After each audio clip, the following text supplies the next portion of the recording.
नमस्कार, आप देख रहे हैं द न्यूज़ नाउ। मैं हूं रूहानी।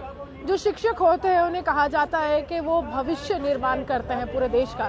छात्रों को पूरी तरह से गढ़ते हैं और एक माला में पिरोते हुए बताते हैं कि देश में एकता का भाव कैसे आपको फैलाना और कैसे अपने भविष्य का निर्माण करते हुए माता पिता का नाम रोशन करना है। लेकिन आपको कुछ ऐसे शिक्षकों से मिलाएंगे जो काफी ज्यादा परेशानी का सामना कर रहे हैं, जिन्होंने खुद देश का भविष्य बनाना था, आज उनको अपने भविष्य की चिंता है। सर, क्या परेशानी है और क्यों आज आप सड़कों पर उतरने को मजबूर हैं? सबसे पहले मैं आपका शुक्रिया। मैं Rajeev Kumar, president J and K united school teacher association, आपके माध्यम से कहना चाहता हूं, जो खासकर central government new education policy लाई है, लेकिन वो बिना संसद में बहस किए और स्टेक होल्डर के पूछे बिना वो उनको लागू कर दिया है। उसमें बहुत सी त्रुटियां हैं, हमने लिखित में भी दिया था और 5 सितंबर 2020 को डिबकॉम के माध्यम से हमने जो भेजे थे इस सुझाव, लेकिन उन्होंने सेंट्रल गवर्नमेंट को इग्नोर करके इंप्लीमेंट कर दिया। हम ये चाहते हैं उसको जो भी त्रुटियां उनको दूर किए जाए और फिर इंप्लीमेंट किए जाए। इसके साथ ही जो न्यू पेंशन स्कीम है, हम सेंटर से या गवर्नमेंट से ये मांग करते हैं कि न्यू पेंशन स्कीम को खत्म करके जो पुरानी पेंशन स्कीम है उसको ही बहाल किया जाए। न्यू पेंशन स्कीम और नो पेंशन स्कीम। इसके साथ हमारे बहुत से मसले हैं, जैसे प्रमोशन। कई सालों से प्रमोशन नहीं है। फरवरी 14 के बाद मास्टर ग्रेड की प्रमोशन हुई, उसके बाद कोई प्रमोशन नहीं हुई। हेड मास्टरों की इतनी पोस्टें खाली हैं, 700 के करीब पोस्टें जम्मू प्रोविंस के अंदर खाली हैं। लेक्चररों की पोस्टें खाली। जब पोस्टें खाली होगी तो बच्चे क्या पढ़ेंगे?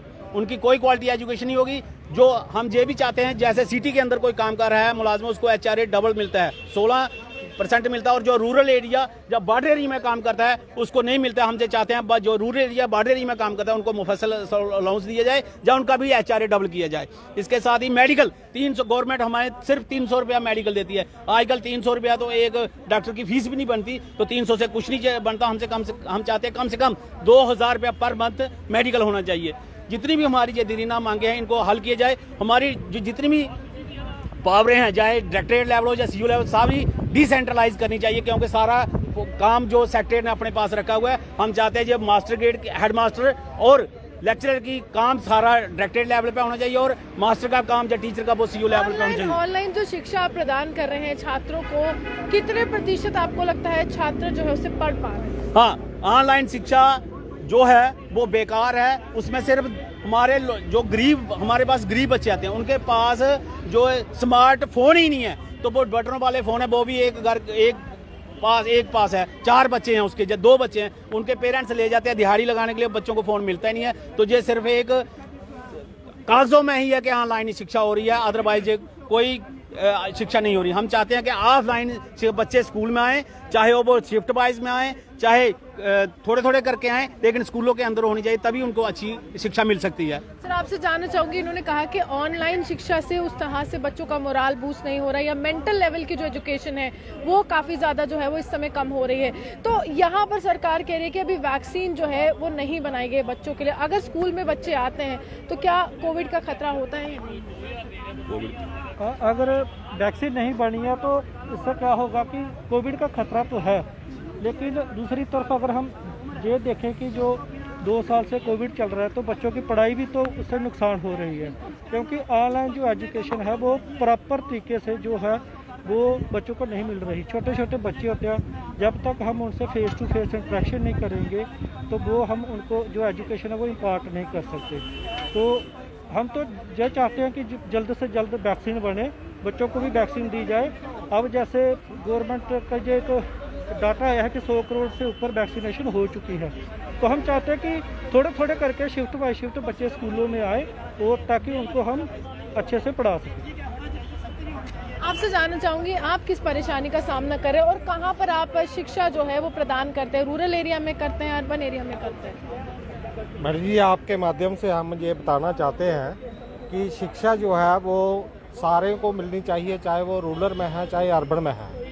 तो जो अर्बन एरिया में लोग रहते हैं वो उनके पास सुविधाएं भी हैं, वो स्मार्टफोन भी यूज़ करते हैं, तो उनको ऑनलाइन कुछ हद तक जो है वो शिक्षा मिलती है। लेकिन जो रूरल एरिया में लोग रहते हैं उनके बच्चे जो है वो शिक्षा से महरूम हैं, उन तक जो है वो ये सुविधा है नहीं, उनके पास स्मार्टफोन नहीं है, उनको ऑनलाइन कब जो है वो क्लास हो रही है उनको पता नहीं चलता है। जब तक वो फेस टू फेस इंटरेक्शन नहीं होंगे टीचरों से जो है वो, तब तक जो है वो शिक्षा से महरूम है। तो हम चाहते हैं कि ये ऑनलाइन शिक्षा जो है वो समाप्त तो करके जो है आप वो तो चाहते हैं, लेकिन जिन स्टूडेंट्स को आप पढ़ाते हैं, जिन छात्रों को आप ऑनलाइन शिक्षा के माध्यम से पढ़ाते हैं, तो वो क्या चाहते हैं कि क्या स्कूल खुले, क्या क्लासरूम खुले, उस तरह से माहौल बने कि जिसमें हर तरफ जो है वो शिक्षा ही शिक्षा मिल जाए। हाँ मैडम जी, बच्चे जो हैं वो अगर कहीं हमें मिलते भी हैं तो वो हमें साफ बताते हैं कि स्कूल खुलने चाहिए, और हमें जो है वो अक्सर पूछते रहते हैं वो सर कब स्कूल खुलने हैं, हम कब स्कूल आए। तो हम कहते हैं कि अभी 12th और 10th क्लास जो है वो स्कूल में बुलाई जा रही है, तो हमें वो पूछते हैं कि हमें कब बुलाया जाएगा। तो हम चाहते हैं कि ये सारा बाजार खुले हैं, सारे सिस्टम जो है वो चल रहे हैं पब्लिक के, सिर्फ और सिर्फ जो है वो स्कूल जो है वो बंद है। हम चाहते हैं कि ऐसा नहीं होना चाहिए, कोई ना कोई प्रबंध करके जल्दी से जो है वो उनको वैक्सीनेट करके जो है वो स्कूल खुलने चाहिए। देखिए, साफ तौर पर वैक्सीनेशन देनी चाहिए और वैक्सीन लगाने के बाद स्कूलों को खोलना चाहिए। हालांकि भारत सरकार एक आंकड़ा ये भी पेश कर रही है कि 100 करोड़ से अधिक जो है वो टीकाकरण के दौर में भारतीय आ चुके हैं, जो एक पूरी तरह से विश्व स्तरीय एक बहुत बड़ा रिकॉर्ड है। लेकिन जो छोटी उम्र के बच्चे हैं उनके लिए किस प्रकार भारत सरकार आगे आती है ये देखना होगा, क्योंकि इस समय तमाम जो लोग हैं 18 वर्ष से ऊपर की उम्र के हैं उनको तो वैक्सीन लगा दी गई है, लेकिन जो छोटे बच्चे हैं, जो स्कूल जाने वाले बच्चे हैं, उनके लिए वैक्सीन का भी कोई प्रावधान नहीं है। जिसके बाद तमाम शिक्षक ये चाहते हैं कि वैक्सीन जल्द से जल्द लगाई जाए, वैक्सीन का निर्माण हो और तमाम जो बच्चे हैं स्कूलों की ओर रुख करें। आप यूं ही बने देखते हो न्यूज़ 24।